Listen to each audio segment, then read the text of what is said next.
Welcome back to Beyond the Tree Line. Tonight, we're venturing into the heart of Appalachia with 6 genuine accounts of unexplained encounters from America's oldest mountains. These unsettling testimonies come from hikers, locals, and outdoor enthusiasts who experienced something in those ancient hills that defies explanation. If you're new here, subscribe to Beyond the Tree Line for regular deep dives into unexplained phenomena lurking in America's wild places. Hit that notification bell so you never miss when we explore another dark corner of the backcountry. My name is Dr. Elena Vasquez, and I'm a mining engineer from Denver, Colorado.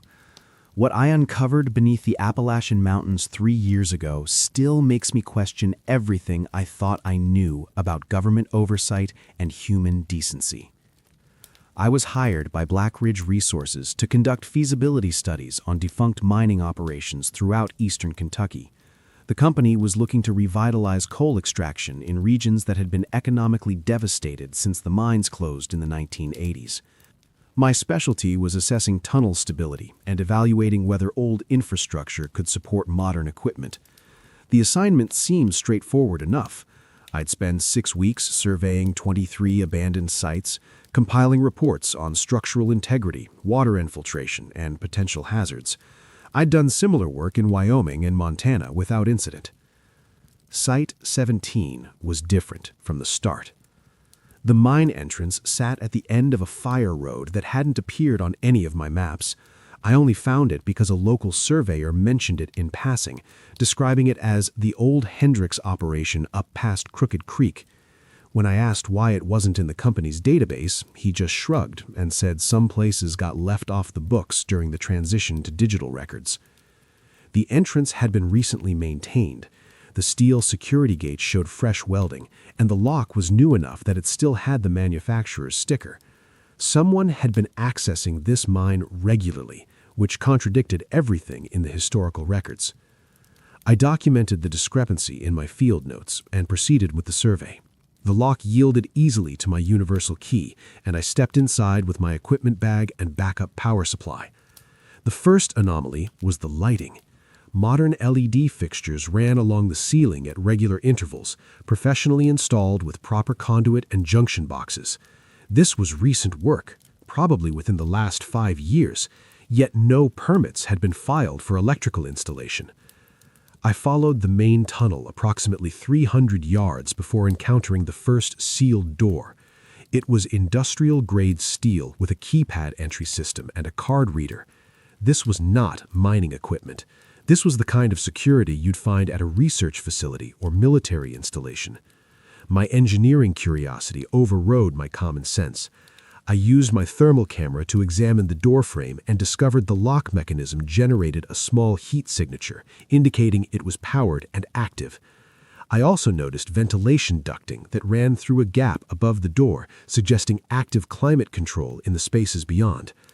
I documented everything with photographs and measurements, planning to include this unusual finding in my report. Then I noticed something that changed everything.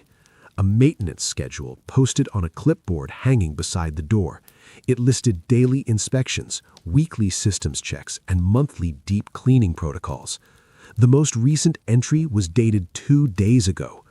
Someone was operating an active facility inside the supposedly abandoned mine, and they were maintaining it with the precision of a government installation. I should have left immediately and reported what I'd found. Instead, I spent the next hour searching for an alternate entrance. Mining operations always had emergency exits and ventilation shafts, and I was betting this facility followed the same principle. I found what I was looking for in a branch tunnel that had been marked as collapsed on the original mine schematics. The collapse was fabricated, a false wall of stacked timbers and debris that concealed a functional passage. Beyond it, I discovered a stairwell descending deeper into the mountain, cut through solid rock with machine precision that far exceeded 1980s mining technology. The stairwell led to a second level that never appeared on any official mine documentation. This wasn't an expansion of the original coal operation. This was purpose-built construction, probably completed after the mine's official closure. I found myself in a corridor with sealed rooms on both sides, each marked with alphanumeric codes rather than descriptive labels. Through a narrow window in one door, I saw what appeared to be a medical examination room, complete with a surgical table and monitoring equipment. The next room contained filing cabinets. The door was unlocked. Inside, I found decades of records documenting something called Project Appalachian Echo. The files dated back to 1947 and detailed a program focused on behavioral modification through environmental isolation and pharmaceutical intervention. Early documents referenced Department of Defense funding and clearance levels I'd never heard of. The subject files were what broke me. Hundreds of individuals, identified by number rather than name, who had been brought to this facility over the past 75 years. The intake notes described them as low-priority missing persons with minimal social connections, which was bureaucratic language for people no one would look for. Each file documented months or years of procedures, experimental drugs, sensory deprivation, surgical interventions, and psychological conditioning. The medical photography was clinical and horrifying, showing the progression of whatever was being done to these people. Recent files indicated the facility was still operational. The last intake had occurred 2 weeks before my arrival. I was photographing documents when I heard voices in the corridor. I killed my headlamp and pressed myself into the space behind the filing cabinets, barely breathing, as 2 people entered the room. They were discussing a subject who was approaching the transition phase and debating whether to proceed with the next protocol or extend the conditioning period. They talked about human beings with detached professionalism of scientists discussing lab specimens. One of them walked to the exact filing cabinet I'd been searching. I heard folders being pulled and papers shuffling inches from where I was hiding. Then his radio crackled with a message I couldn't quite make out, and they both left, still discussing their work. I waited 5 minutes that felt like 5 hours before moving. I gathered as much photographic evidence as I could carry and made my way back toward the stairwell. That's when I heard the screaming. It came from deeper in the facility, multiple voices expressing terror and pain in a way that bypassed rational thought and went straight to primal fear. I stood frozen, knowing I should run but unable to ignore what I was hearing. I found them in a wing I hadn't yet explored, a dozen cells with reinforced doors and observation windows. Inside were people in various states of physical and psychological deterioration. Some were catatonic. Others were actively suffering from whatever had been done to them. One woman pressed against the window of her cell when she saw me. Her eyes were wild with desperation, and she mouthed a single word: "Please." I tried 3 different doors before finding one with a manual override. I got it open and helped a man who couldn't have weighed more than 90 pounds stumble into the corridor. He kept repeating a string of numbers, which I later realized was the subject identification he'd been conditioned to respond to. That's when the alarm started. I won't detail everything that happened next. What matters is that I managed to get that man out of the facility and into my truck. I drove straight to the FBI field office in Lexington and turned over everything I documented. The raid occurred 2 days later. They found 17 people being held in that facility, along with evidence of hundreds more who had passed through over the decades. 12 individuals were arrested, including 2 former government employees and a private contractor with connections to intelligence agencies. The media coverage was minimal. The official story described it as an unlicensed medical research facility that had been conducting unauthorized clinical trials. No mention of the 75-year history or the government's original involvement. I was paid handsomely for my silence.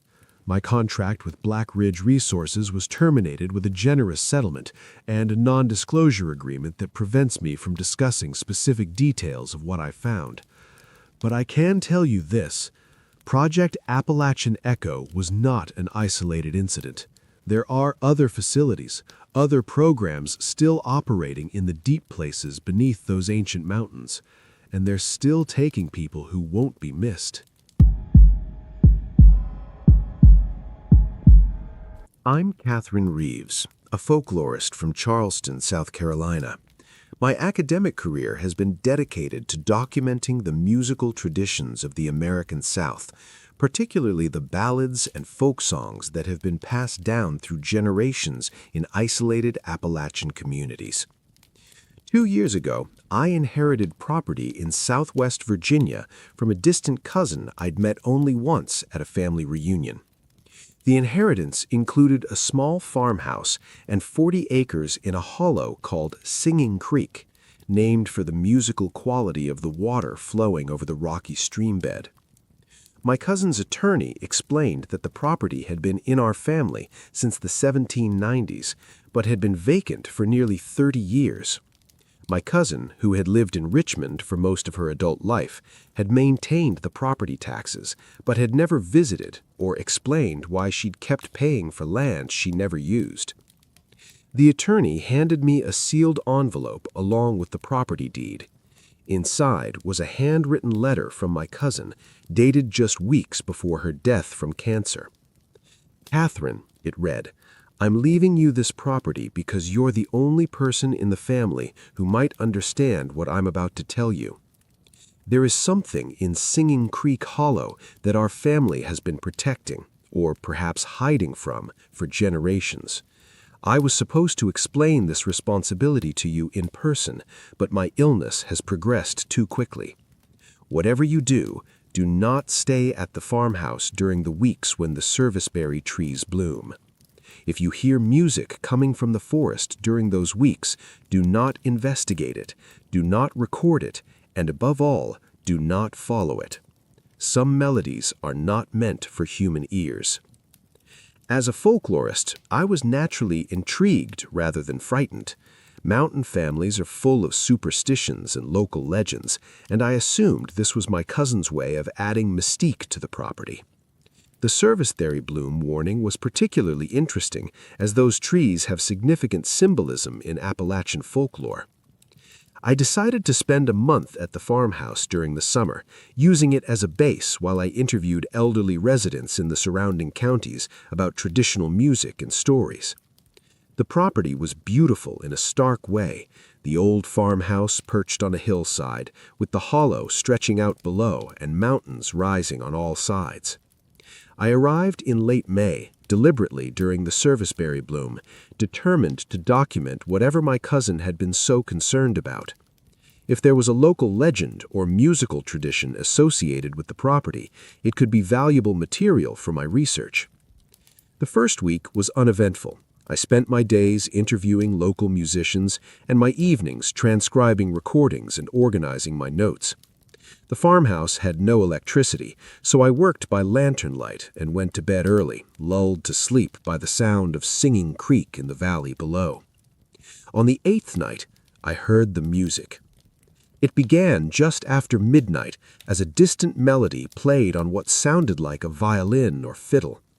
The tune was hauntingly beautiful, built on modal scales that were common in old Appalachian ballads, but arranged in ways I'd never heard before. As a trained musicologist, I could identify elements from dozens of traditional songs woven together into something entirely new. I grabbed my recording equipment and stepped onto the porch, trying to determine the direction of the sound. The melody seemed to come from the hollow below the farmhouse, somewhere near the creek. I should have remembered my cousin's warning. Instead, I saw an opportunity to document something unique. I followed the music down the hillside, using my flashlight to navigate the overgrown path that led toward the creek. The melody grew clearer as I descended, revealing complex harmonies and rhythmic variations that suggested a master musician with decades of training. When I reached the creek bottom, the music stopped. I stood in the darkness, listening to the water flowing over rocks and the normal sounds of the forest at night. After several minutes of silence, I started back up the hill, disappointed but planning to try again the following night. That's when I saw the figure standing on the path ahead of me.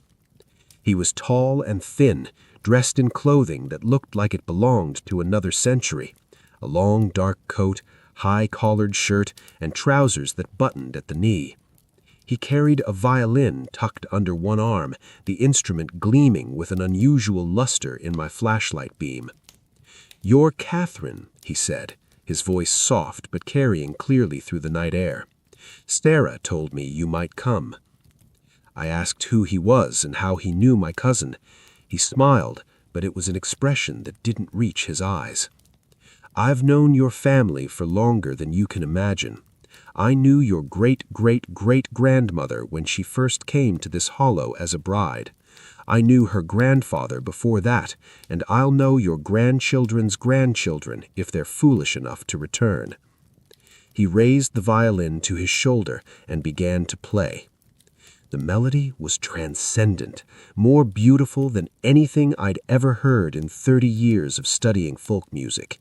It incorporated elements from ballads I recognized, Barbara Allen, Pretty Sarah, The Unquiet Grave, but transformed them into something that felt both ancient and impossibly sophisticated. I stood transfixed, all thoughts of recording or documentation forgotten. The music seemed to bypass my ears entirely and resonate directly in my chest and skull, triggering emotions I couldn't name and memories I didn't recognize. He played for what might have been minutes or hours. I lost all sense of time passing. The melody told stories of the mountains before European settlement, of the people who had lived and died in these hollows for thousands of years, of bargains made and prices paid by families like mine who claimed this land as their own. When he finally lowered the violin, I realized I was crying, though I couldn't have said why. "Your cousin understood the agreement. She paid the price for her grandfather's mistake, spent her whole life making sure I was undisturbed during the blooming weeks. Now that duty falls to you." I asked what would happen if I refused. He smiled again, and this time I saw that his teeth were too white, too perfect, and too numerous. "Then I'll play for you every night during the bloom season, and each night you'll follow the music a little deeper into the hollow. Eventually, you'll follow it all the way to where I live, down in the places beneath the mountain that humans were never meant to see, and you'll join the others who couldn't resist the melody." He gestured toward the forest behind him, and I saw them, pale figures standing between the trees, dozens of people watching with empty eyes. They swayed slightly, as if still hearing music I could no longer perceive. "Your great-great-great-grandmother's youngest son is here," he said, conversationally. "He followed my music in 1847 and never found his way back. And Sarah's uncle, who ignored the warnings in 1963. And 7 others from your family line, going back to the first settlers who cleared this land and built their cabin on ground that was already claimed." I ran. I don't remember the climb back to the farmhouse, but I remember barricading the door and sitting with my back against it until sunrise, listening to the violin music that continued outside until the first birds began to sing. I left that morning and never returned. I sold the property to a developer who planned to turn it into vacation rentals, and I included no warnings or explanations in the sale documents. Sometimes I wonder if the new owners hear the music during serviceberry bloom. Sometimes I wonder if they're smart enough to ignore it. But mostly, I wonder about those figures I saw in the forest, still swaying to melodies only they can hear, trapped forever in Singing Creek Hollow by a musician who's been playing the same songs for centuries. My name is David Santos, and I'm a survival consultant from Portland, Oregon. For the past 12 years, I've made my living testing outdoor equipment for manufacturers and teaching wilderness survival courses to military personnel and civilian enthusiasts. I've worked in every major wilderness area in North America, from the Arctic tundra to the Sonoran Desert. Nothing in my experience prepared me for what happened in the Cherokee National Forest last October. I was conducting a 3-week solo evaluation of advanced navigation technology for a defense contractor developing equipment for special operations forces. The gear package included military-grade GPS systems, encrypted satellite communications, advanced biometric sensors, and experimental augmented reality displays that overlaid tactical information on the natural environment.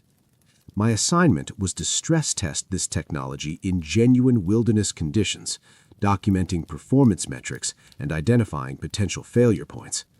I'd chosen an extremely remote section of the Cherokee National Forest, an area without trails or established campsites, where I'd be completely dependent on the equipment for navigation and emergency communication. The first 5 days went flawlessly. The GPS provided pinpoint accuracy, the satellite link maintained strong connectivity, and the augmented reality system successfully identified terrain features and optimal routes.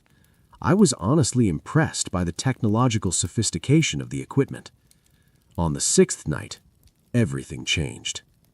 I woke around 2 a.m. to find every electronic device completely non-functional. The GPS units showed corrupted displays with impossible coordinates. The satellite phone couldn't acquire a signal despite clear skies. Even my basic LED flashlight flickered and died, despite having fresh batteries installed that afternoon.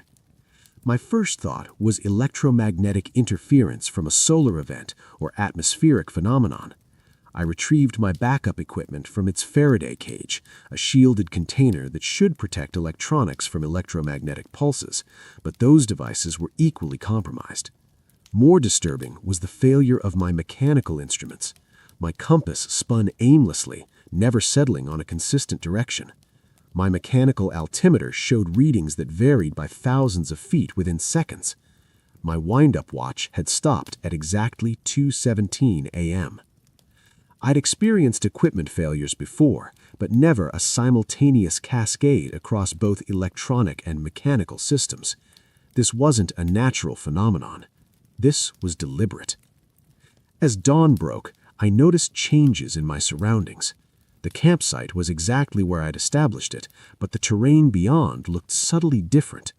A distinctive rock formation I'd used as a landmark had shifted position. The ridgeline on the horizon had altered its profile. The stream I'd been using for water was flowing in a different direction. I consulted my topographic maps and compared them to what I could see. Nothing matched. It was as if I'd been transported to a similar but distinctly different location while I slept. I spent the morning attempting to re-establish my position using traditional navigation methods, observing the sun's movement, identifying distant landmarks, following water drainage patterns. Every technique produced contradictory results.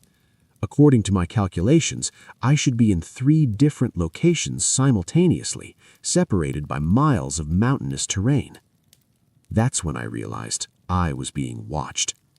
The sensation was unmistakable after years of training in tactical awareness. Someone or something was observing me from multiple positions, maintaining careful distance while tracking my movements. I caught brief glimpses of motion in my peripheral vision, always disappearing when I turned to look directly. By afternoon, I decided to abandon the equipment test and hike out to the nearest road, approximately 15 miles southeast of my original position. I packed my essential gear and began moving using the sun's position as a rough directional guide. After 6 hours of steady hiking, I should have covered significant distance. Instead, I found myself approaching a campsite that looked disturbingly familiar. I'd walked in a wide circle and returned to my starting point, despite maintaining what I'd believed was a consistent bearing. I tried again, this time marking my trail with reflective tape at regular intervals. After 4 hours, I encountered my own markers, confirming I was traveling in circles despite my efforts to navigate in a straight line. As darkness fell, I made camp and prepared for a second night without functional equipment. I was rationing my food supplies, knowing that without navigation tools, I might be stranded for much longer than planned. That's when my experimental augmented reality display activated on its own. The head-mounted unit I'd been testing flickered to life, despite having been completely non-functional since the previous night. The display showed my normal view of the forest, with additional overlays that hadn't been part of the original programming. I could see structures in the forest, geometric patterns and architectural forms that occupied the same space as trees and terrain, but existed in some separate layer of reality. The structures were sophisticated and clearly artificial, constructed with design principles that didn't match any human engineering I recognized. More unsettling were the entities the display revealed. Dozens of humanoid figures moved through the forest around my position. They were roughly human in shape, but wrong in subtle ways. Too tall, with proportions that didn't match biological norms, and moving with a fluid grace that suggested different gravity or physical laws. When I removed the display and looked at the forest with my naked eyes, I saw nothing but normal wilderness. But when I put the display back on, the structures and entities remained visible. One of the figures approached my campsite. Through the augmented reality display, I could see it clearly. Approximately 7 feet tall, with limbs that bent in too many places, and a head that was smooth and featureless, except for subtle patterns that might be sensory organs. Then it spoke, not with sound, but directly into my mind, bypassing my ears entirely. Your species' technology is primitive, but developing in interesting directions. We've been observing your progress for some time. I demanded to know what was happening and who or what they were. We exist in frequencies of matter and energy your science hasn't yet discovered. Your augmented reality device, designed to overlay digital information on physical reality, accidentally created a bridge that allows you to perceive our existence. This was not intentional on your part, which makes it interesting. The entity explained that they had been present in these mountains far longer than human civilization. They exist alongside human reality, occasionally intersecting with it in ways that humans perceive as paranormal phenomena or equipment malfunctions. My navigation equipment hadn't failed randomly. They had modified it to demonstrate their technological capabilities and to test my responses to phenomena that contradicted my understanding of physics and reality. We sometimes conduct studies, observing how individual humans react when their technological frameworks prove inadequate. You've performed adequately. Your survival instincts remain functional despite cognitive dissonance. I asked if I was free to leave. You were always free to leave. The difficulty you've experienced with navigation was educational rather than restrictive. We wanted you to understand that your species' mastery of technology is less comprehensive than you believe. The entity gestured toward the forest, and suddenly my GPS unit activated, showing my correct position and a clear route to the nearest road. My compass settled on magnetic north. My satellite phone acquired a strong signal. Your equipment will function normally now, but we've made minor modifications to some devices. Occasionally, they will show you glimpses of what exists beyond your normal perception. Consider it a reminder that reality is more complex than your instruments can measure. I hiked out the following day without incident. My equipment functioned perfectly, and I reached my extraction point on schedule. According to the timestamps on my satellite communications, I had maintained regular contact with my support team throughout the entire experience. From their perspective, nothing unusual had occurred. But my augmented reality display still shows me things that shouldn't exist, structures and entities that occupy the spaces between human perception, carrying on their business in frequencies we can't normally detect. I completed my equipment evaluation and submitted my report, omitting certain details that wouldn't have been believed. The technology works exactly as designed. It's reality itself that's more complicated than we thought. Sometimes I wonder how many other pieces of advanced technology are accidentally bridging the gap between what we can perceive and what actually exists all around us, invisible until our instruments become sophisticated enough to detect it. The Appalachian Mountains are old, far older than human civilization, and they contain inhabitants who were there long before we arrived, and likely will remain long after we're gone. My name is James Mitchell, and I'm a wildlife photographer from Seattle, Washington. What happened to me in the Blue Ridge Mountains 4 years ago taught me that the most dangerous predators in the wilderness aren't the ones with claws and teeth. I was 32 at the time, recently divorced and looking for a way to rebuild my portfolio after taking a few years off from professional photography. I'd spent most of my career shooting in the Pacific Northwest, Cascades, Olympics, the rugged Oregon coast, but I wanted something different. The Appalachian Mountains seemed perfect, ancient, atmospheric, and relatively unexplored in terms of modern nature photography.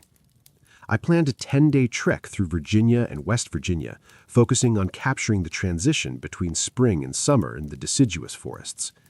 I'd researched the trails extensively, marked camping spots, and packed all the necessary gear for solo backcountry work. The first 3 days were exactly what I'd hoped for. I got stunning shots of morning mist in the valleys, wildflowers blooming on exposed ridges, and the kind of moody forest scenes that magazine editors love. I was making excellent time, averaging about 15 miles per day on well-maintained trails. On the fourth morning, I woke to discover that both my phone and GPS watch were completely drained despite being fully charged the night before. My backup battery pack was also dead, which seemed impossible. It was a high-quality unit I'd used reliably for years. I wasn't overly concerned. I had paper maps, a compass, and plenty of experience with traditional navigation. The trail I was following was clearly marked with painted blazes on trees, and I had several days of food and water. Around mid-morning, I stopped at a scenic overlook to photograph the valley below. That's when I met him. He appeared from a side trail I hadn't noticed, moving quietly through the underbrush. He was probably in his 50s, with weathered skin and the kind of lean build that comes from a lifetime of physical work. He wore hunting camouflage and carried a walking stick that looked hand-carved from mountain laurel. "Head inside?" he asked, nodding toward my pack. I confirmed I was, explaining my route and my rough timeline. He introduced himself as Dale Pritchard and said he'd been hiking these mountains since he was a boy. He had that easy, confident manner of someone completely at home in the wilderness. "You picked a good route," he said, "but there's a section about 8 miles ahead where the main trail's been washed out pretty bad. Recent storms took out a whole hillside. They haven't updated the maps yet because it just happened 2 weeks ago." He pulled out his own map and showed me the problem area, then traced an alternate route that would add some distance but keep me on solid ground. His knowledge was impressive. He pointed out specific landmarks, warned me about a spring that had gone dry, and even mentioned a black bear saw with cubs that had been spotted in the area. "If you want," he offered, "I'm heading in roughly the same direction. I know a route that'll save you about 6 miles and take you through some of the prettiest country in this part of the mountains. Most hikers never see it because it's off the main trail system." Every rational part of my brain said no. This was a stranger offering to lead me away from marked trails into remote wilderness. But his local knowledge seemed genuine, and the idea of seeing pristine areas that most photographers never accessed was incredibly appealing. I agreed, telling myself I'd turn back if anything felt wrong. The first few hours were actually wonderful. Dale led me through sections of old-growth forest that were absolutely spectacular for photography. He knew the terrain intimately, pointing out wildlife signs, explaining local ecology, and sharing stories about the region's history. He told me about the families who had lived in these hollows before the national forest system displaced them, about forgotten settlements that were now just foundations and fruit trees gone wild. He showed me an abandoned moonshine still from the Prohibition era, hidden in a rocky cleft where it probably sat undisturbed since the 1930s. But gradually, I began to notice inconsistencies. We'd been hiking for over 3 hours, but none of the landmarks Dale had mentioned on his map had appeared. When I asked about it, he said the terrain looked different in different seasons, and I might not recognize features from their map descriptions. Then I realized we weren't following any kind of trail anymore. Dale was just leading me through the forest, choosing routes that wound between trees and over ridges with no apparent logic. When I stopped to check my compass and get a bearing, Dale laughed and said compasses were unreliable in these mountains because of iron deposits in the rocks. That's when I noticed we were being followed. I caught glimpses of movement paralleling our route, staying about 50 yards off to our right. Then I spotted another figure ahead of us, moving through the trees just at the edge of visibility. I confronted Dale about it, and his entire demeanor shifted. The friendly guide persona disappeared, replaced by something cold and calculating. "Friends of mine," he said simply. "These mountains can be dangerous. They're making sure we don't run into any trouble." When I said I wanted to head back to the main trail, Dale tilted his head and asked if I even knew which direction that was. He was right. I'd been so focused on following him that I'd lost track of our direction relative to my original route. "Here's the thing," Dale said, his voice still conversational but with an edge underneath. "You're going to keep walking with me. We've got a place set up about 2 miles from here where you can rest, get some food, maybe trade some of that expensive camera equipment for safe passage back to civilization." The two figures I'd spotted earlier had moved closer, and I could now see a third person behind us. I was surrounded by people who clearly had practice at this, working together to control someone's movements through the wilderness. I made a split-second decision. I dropped my camera bag, my most valuable equipment, and ran perpendicular to our route, hoping to break through their perimeter before they could react. The forest erupted with shouts and the sound of multiple people crashing through the undergrowth. Dale was yelling something about me being stupid, that I'd die out here without help, that they were just trying to be friendly. I ran without any sense of direction, just trying to put distance between myself and the voices. Branches tore at my face and arms. I stumbled over roots and rocks, barely keeping my feet under me. My lungs burned, and my legs felt like they were going to give out, but I kept moving. After what felt like hours, but was probably only 15 or 20 minutes, I had to stop. I collapsed behind a fallen tree, gasping for air and trying to listen past my own heartbeat. That's when I heard the whistling. It wasn't a tune, more like a bird call, sharp and piercing, coming from at least 3 different directions. They were communicating, coordinating their search pattern. These men knew exactly how to hunt someone through dense forest. I forced myself to keep moving, trying to go uphill, because I remembered that the main trail system followed the ridge lines. If I could get high enough, I might be able to see some landmark that would orient me. The whistling followed me, sometimes closer, sometimes farther away, but never completely disappearing. They were tracking me, probably reading the signs I was leaving as I crashed through the underbrush. Just before sunset, I broke through the tree line onto an exposed ridge and saw the most beautiful thing I'd ever seen, a white painted blaze on a tree about 100 yards away. I'd found the Appalachian Trail. I ran for that marker like it was salvation itself. Once I reached the marked trail, I turned north, away from the direction Dale had been leading me, and started moving as fast as I could while still following the blazes. I hiked through the entire night, using my flashlight sparingly to conserve batteries, stopping only when I absolutely had to rest. Around dawn, I reached a road crossing, where I flagged down a pickup truck driven by an older woman heading to work. She took one look at my torn clothes and bleeding face and immediately drove me to the local sheriff's office, where I reported everything that had happened. The deputy who took my statement wasn't surprised. He told me they'd had multiple reports over the past 5 years of hikers being approached by helpful locals, who then led them off-trail into remote areas. Some hikers had managed to escape, like I had. Others had been robbed and left to find their own way back, and a few had never been seen again.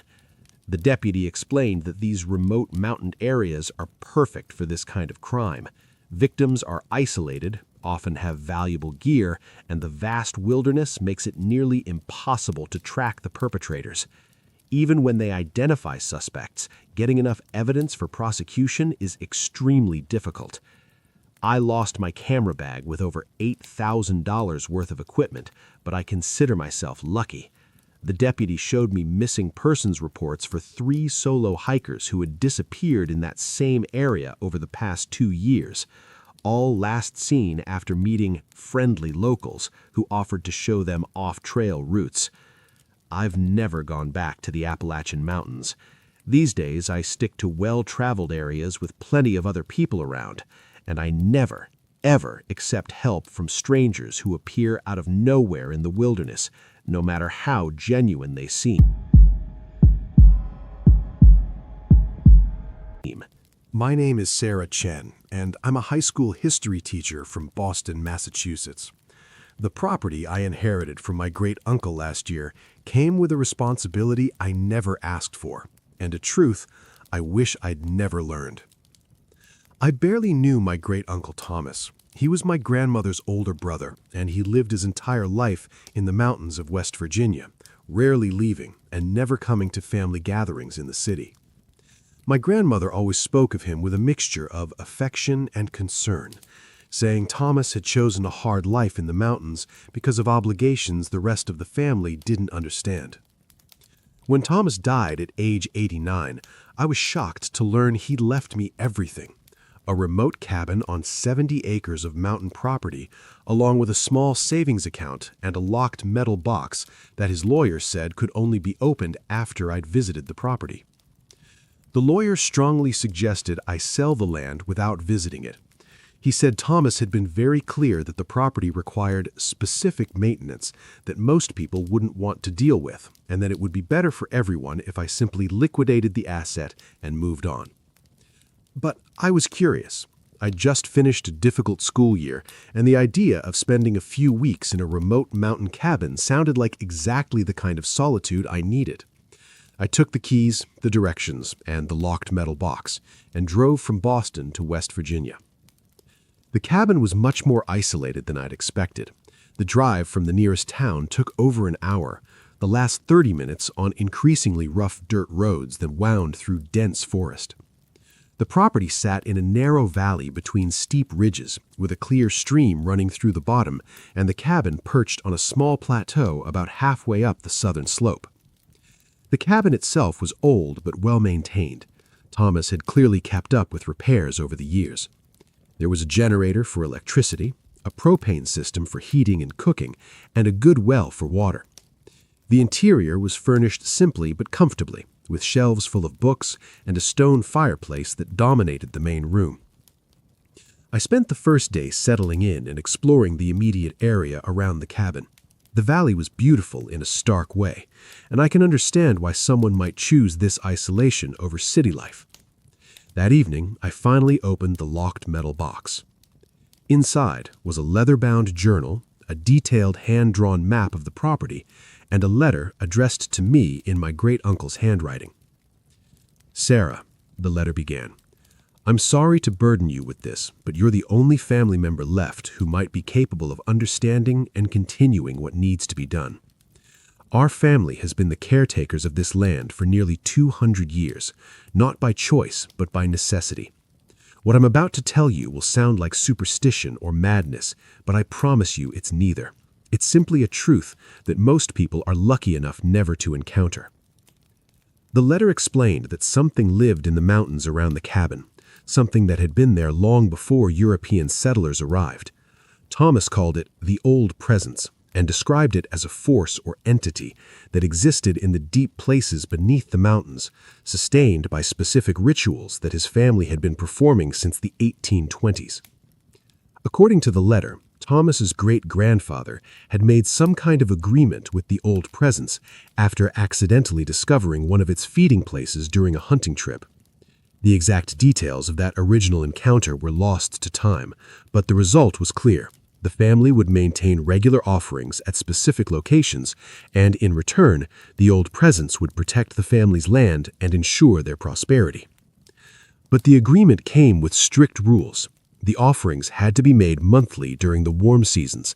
They had to consist of fresh meat from animals hunted on the property, and they had to be left at a specific location that Thomas called the giving place. Failure to maintain the offerings would release the family from protection and make them subject to the old presence's hunger. The journal contained decades of entries documenting Thomas's maintenance of this ritual. He'd kept meticulous records of each offering, the date, the type and quantity of meat, the weather conditions, and any unusual observations. The entries were matter-of-fact, describing the ritual in the same tone someone might use to document routine farm work. But scattered throughout the journal were entries that were very different. These described encounters with the old presence itself, moments when Thomas had seen or felt its attention focused on him. He described a sound like stone grinding against stone that came from deep underground, a smell like minerals and decay that preceded its appearances, and a sensation of pressure that made breathing difficult and thoughts unclear. One entry from 15 years ago particularly disturbed me. Failed to make the May offering due to illness. By the third day, I could feel it stirring in the deep places, growing restless and hungry. On the fourth night, I heard it moving through the valley, and in the morning, I found the walker's old cabin had collapsed inward, as if something had pulled it down from underneath. Made an emergency offering of everything I had, 3 deer, 2 turkeys, and a black bear I'd been saving. It accepted them, and the stirring stopped, but I could feel its displeasure. Must never let this happen again. The map showed the location of the giving place, approximately 1.5 miles from the cabin, up a steep tributary valley that branched off from the main creek. Thomas had marked the route carefully, with notes about specific landmarks and warnings about areas to avoid. I should have left immediately. I should have locked the cabin, driven back to Boston, and put the property on the market without ever looking back. But part of me, the part that had chosen to become a history teacher because I wanted to understand how people really lived, needed to see this through. I needed to know if what my great-uncle described was real or just the delusions of an isolated man who'd spent too many years alone in the mountains. The next morning, I followed the map to the giving place. The hike took about 2 hours, following the creek up the tributary valley until I reached a section where the stream seemed to disappear into the mountainside.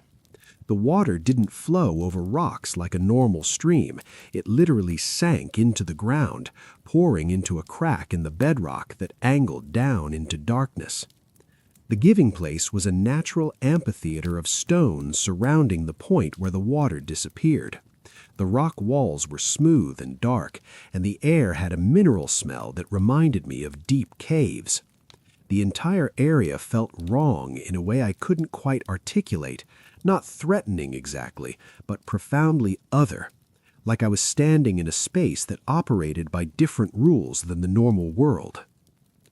Around the edges of the amphitheater, I found evidence of my great-uncle's offerings. Bones, lots of them, scattered across the stone and partially dissolved by something that definitely wasn't normal decay. Some of the bones looked fresh, probably from offerings made in the months before Thomas died. Others were much older, cracked and stained by years of exposure. I also found bones that were clearly not from deer or bear. Human bones. Skulls and long bones that had been there for a very long time, slowly being absorbed by whatever process was at work in this place. I took photographs and measurements, trying to approach this like a research project rather than a nightmare. But as I worked, I became increasingly aware of a sound coming from deep underground, a low, rhythmic grinding, like enormous stones being rubbed together far beneath my feet. The sound grew louder as I stood there, and I began to feel what Thomas had described in his journal, a pressure that made breathing difficult and thoughts unclear. Something was aware of my presence, something vast and ancient that existed in the spaces beneath the mountain. I left the giving place quickly and hiked back to the cabin, my mind racing. Everything Thomas had written was true. There was something in these mountains, something that had been sustained by my family's offerings for nearly 200 years, and now that responsibility had fallen to me. That night, I heard it moving through the valley. The grinding sound echoed between the ridges, and I could feel vibrations through the floor of the cabin, as if something enormous was shifting position in the earth below. In the morning, I found that the stream running through the valley had changed course slightly, and a section of the hillside across from the cabin had collapsed inward, creating a depression about 20 feet across. I understood the message. The old presence was hungry. Thomas had been gone for almost 2 months, and no offerings had been made during that time. It was growing restless, and it was making sure I understood what would happen if I failed to continue the ritual. I've been making the offerings for a year now. Once a month during the warm seasons, I drive from Boston to West Virginia, hunt on the property, and carry fresh meat to the giving place. I follow every instruction Thomas left, maintaining the agreement that my family made nearly 2 centuries ago. I've never seen the old presence directly, and I hope I never do, but I've felt it, sensed its attention when I'm at the giving place, and I've learned to recognize the signs when it's satisfied versus when it's beginning to grow hungry. I still teach history in Boston. My friends and colleagues think I've just developed a passion for hunting and wilderness solitude. They don't know that I'm bound to a piece of mountain property by an obligation that I can never fully explain. Sometimes I wonder what would happen if I simply stopped, if I sold the property and walked away, letting the old presence go hungry until it broke free of whatever constraints keep it contained in those deep places. But then I remember the collapsed hillside and the way the ground trembles when it's restless, and I make the drive to West Virginia once again. Some family obligations can never be escaped, no matter how far you run or how much you wish they'd never fallen to you.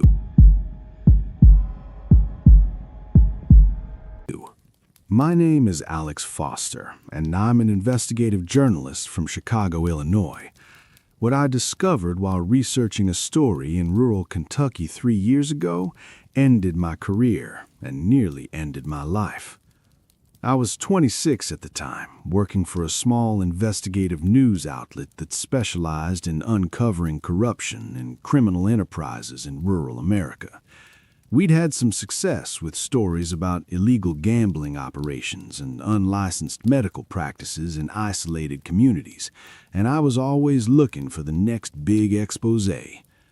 I'd heard rumors about the traditional moonshine trade that supposedly still existed in the mountains of eastern Kentucky and West Virginia. Not the legal craft distilleries that had become tourist attractions, but genuine illegal operations run by families who'd been making corn liquors since before Prohibition. I thought it would make a great human interest story, the last of the traditional moonshiners carrying on an American folk tradition in defiance of modern regulations. I spent weeks cultivating sources in small mountain towns, talking to locals in diners and gas stations, trying to build trust and get introductions to people who might know where the real operations were happening. Most people either claimed ignorance or directed me to legal distilleries that sold sanitized versions of mountain culture to tourists. Finally, in a town called Hart's Creek, I met someone who seemed like a genuine connection. His name was Eddie, and he worked at a tire shop.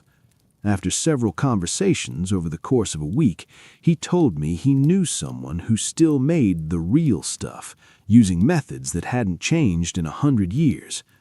Eddie was careful. He made me prove I wasn't law enforcement, checked my credentials as a journalist, and made it very clear that if I wrote anything that brought attention to his friend's operation, there would be serious consequences. I assured him I would protect my sources and focus on the cultural and historical aspects of traditional distilling rather than the legal issues. He gave me directions to meet him at a hunting supply store the following Saturday morning. From there, he'd take me to meet his friend. The drive to the meeting point took me deep into the mountains on roads that got progressively narrower and more deteriorated. I met Eddie as planned, and he had me follow his truck on an unmarked dirt road that wound through the forest for at least half an hour. We finally stopped at a clearing where several other vehicles were already parked. The moonshine operation was more substantial than I'd expected. Multiple buildings, including what was clearly a functioning distillery housed in a large shed, plus several smaller structures for storage and processing. Eddie introduced me to Pete, who ran the operation. He was in his 70s, weathered and taciturn, but willing to talk about the history and craft of traditional moonshine production. He showed me the copper still his grandfather had built in the 1920s, explained the fermentation process, and let me taste several varieties of white lightning that ranged from harsh to surprisingly smooth. For the first few hours, it was exactly the story I'd hoped to find. Pete was knowledgeable and passionate about his craft, proud of maintaining traditions that most people had abandoned. I took notes and photographs, with permission, documenting an authentic piece of Appalachian culture. But as the afternoon wore on, more people began arriving. They came in trucks and on ATVs, following the same rough road Eddie and I had used. Pete introduced them as customers and friends, but the atmosphere changed with each new arrival. These weren't just people picking up a few jars of moonshine. They were conducting business, exchanging cash for products that clearly weren't just corn liquor. I tried to stay focused on my moonshine story, but it was obvious I'd stumbled into something much larger. The operation wasn't just about preserving traditional distilling methods. It was a hub for multiple illegal activities, and these people were part of an organized network that used the remote location and moonshine operation as cover. That's when I made my critical mistake. One of the newer arrivals was conducting a transaction with Pete that involved substantial amounts of cash and packages that definitely weren't moonshine. I was standing about 20 feet away, trying to appear disinterested while actually paying very close attention to what was being said and done. The man conducting the transaction noticed me watching. He stopped mid-conversation and asked Pete directly who I was and why there was a stranger at the compound during business hours. Eddie tried to vouch for me, explaining I was just a journalist writing about traditional moonshine culture, but the man wasn't satisfied. He walked over to me and asked to see my phone and camera. When I hesitated, he took them from me forcibly, going through my photos and notes. He found the photographs I'd taken of the distillery and the people at the compound. He found my notes about Pete's operation, and he found earlier notes from my weeks of research, including names of other people I'd talked to and questions I'd been asking about illegal activities in the region. "This is a problem," he said to Pete. "You brought a reporter here, a reporter who's been asking around about our business, a reporter who now has photographs and names." Several other men gathered around, and I realized I was in immediate danger. These weren't just moonshine enthusiasts protecting a folk tradition. These were criminals who'd built a sophisticated operation in a remote location specifically to avoid law enforcement attention, and I'd just documented their faces and activities. Pete looked genuinely distressed. He hadn't intended to expose a larger criminal enterprise, but his willingness to share his moonshine operation with a journalist had created a security breach that these other men took very seriously. They spent about 20 minutes debating what to do with me. Some argued for letting me go with a warning and a destroyed camera. Others insisted that I knew too much and couldn't be trusted to keep quiet. Eddie kept trying to defend me, saying I'd promised to protect sources and focus on the cultural aspects, but his credibility was also in question now. Finally, they came to a decision. They would keep me at the compound for a few days while they figured things out. My phone and camera would be destroyed. I would be kept under watch to ensure I didn't try to leave or contact anyone, and eventually they would decide whether I could be released with appropriate warnings or whether I represented too much risk to their operation. I was held in a small outbuilding with no windows, given basic food and water, but kept under constant surveillance. I could hear them outside discussing their options, debating whether a missing journalist would attract more attention than trying to scare me into silence. On the third day, Eddie helped me escape. He'd been arguing with the others about what to do with me, insisting that harming a journalist would bring far more law enforcement attention than anything I could write. Late that night, he unlocked the building where I was being held and told me to run. He gave me a 30-minute head start before he'd have to raise the alarm. Any longer and they'd know he'd helped me. He pointed me toward a direction that would eventually intersect with a logging road, told me to follow that road downhill until I reached a paved highway, then flagged down any vehicle I could find. I ran through the forest in complete darkness, falling constantly, getting turned around multiple times, but never stopping for more than a few seconds to catch my breath. Behind me, I eventually heard engines starting and voices calling out. They were coming after me. I reached the logging road just as the first ATV appeared behind me, its headlights cutting through the darkness. I kept running downhill, hearing more vehicles joining the pursuit. They were herding me, trying to cut me off before I reached the highway. I made it to the paved road just ahead of them and flagged down a semi-truck whose driver took one look at my torn clothes and terrified expression and immediately called 911 while driving me to the nearest police station. The state police investigation that followed was extensive. My testimony and the evidence I'd gathered during my first few hours at the compound helped them build a case against multiple individuals. But the prosecution was complicated by jurisdictional issues, the remote location, and the fact that most of my photographic evidence had been destroyed. Several people were eventually arrested, but many others simply disappeared into the mountains before law enforcement could reach them. The moonshine operation was shut down, but everyone involved knew it would just re-establish itself somewhere else, deeper in the wilderness, where journalists and law enforcement would be even less likely to find it. I left investigative journalism after that. The outlet I worked for couldn't protect me from potential retaliation, and I couldn't shake the paranoia that people from that mountain compound might still be looking for me. I moved to a different city, changed careers, and stopped pursuing stories about rural crime. I learned that some stories aren't worth telling, no matter how interesting they might be. And I learned that the remote mountain regions of America still contain communities and operations that exist completely outside the reach of modern law and society, protected by geography, isolation, and the willingness to use violence against anyone who threatens to expose them.